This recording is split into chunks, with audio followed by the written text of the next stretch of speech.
proklamasi atas perintah Soekarno. Tapi ternyata dia tidak hanya mengetik tapi juga mengedit naskah tulisan tangan yang diberikan oleh Soekarno. Lalu setelah proklamasi kemerdekaan, apalagi yang harus dilakukan? Pada zaman itu, belum ada buzzer atau influencer yang bisa disewa untuk mewartakan kemerdekaan Indonesia.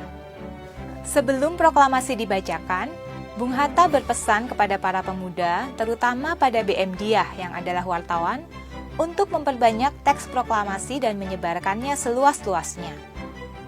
Selain selebaran, radio juga berperan sangat penting. Saat itu, ada Malik bekerja di kantor berita Jepang yang bernama Domei. Ketika orang-orang Jepang pergi makan siang pada 17 Agustus, ada Malik buru-buru menyiarkan gelombang pendek untuk mengumumkan kemerdekaan Indonesia, lalu segera lari bersembunyi agar tidak ditangkap pihak militer Jepang. Siaran ini meskipun hanya melalui gelombang pendek, kemudian ditangkap oleh kantor Domei di kota-kota lain, dan juga gerakan bawah tanah di Jawa, di Sumatera, dan secara berantai sampai juga ke negara lain seperti Australia, Saigon, dan Filipina. Tapi disebarkan saja tidak cukup. Kemerdekaan Indonesia perlu diakui oleh negara lain dengan perjuangan diplomasi. Mesir adalah negara pertama yang mengakui kemerdekaan Indonesia secara de jure dengan cara menandatangani perjanjian bilateral antara kedua negara.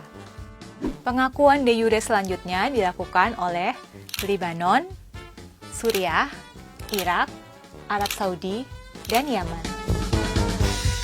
Pada 14 Agustus 1947, Indonesia meminta kunjungan resmi kepada Dewan Keamanan PBB di New York untuk membicarakan sengketa Indonesia-Belanda sebagai kasus dekolonialisasi pertama sejak berdirinya PBB.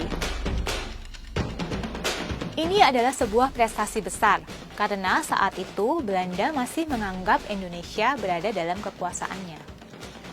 Belanda baru mengakui kedaulatan Indonesia pada saat konferensi meja bundar, 27 Desember 1949. Faktanya, hingga saat ini Belanda tidak secara resmi menerima kemerdekaan Indonesia pada 17 Agustus 1945.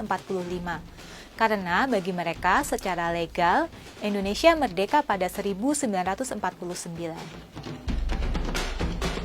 Ketika berkunjung ke Indonesia pada Maret 2020 lalu, Raja Belanda Willem-Alexander menyampaikan penyesalan dan meminta maaf atas kekerasan yang berlebihan dari pihak Belanda pada tahun-tahun segera setelah proklamasi. Permintaan maaf itu menuai kritik, juga dari kalangan sejarawan Belanda. Mereka mengatakan bahwa seharusnya pemerintah Belanda meminta maaf untuk seluruh periode kolonialisme, bukan hanya yang terjadi antara 1945 sampai 1949.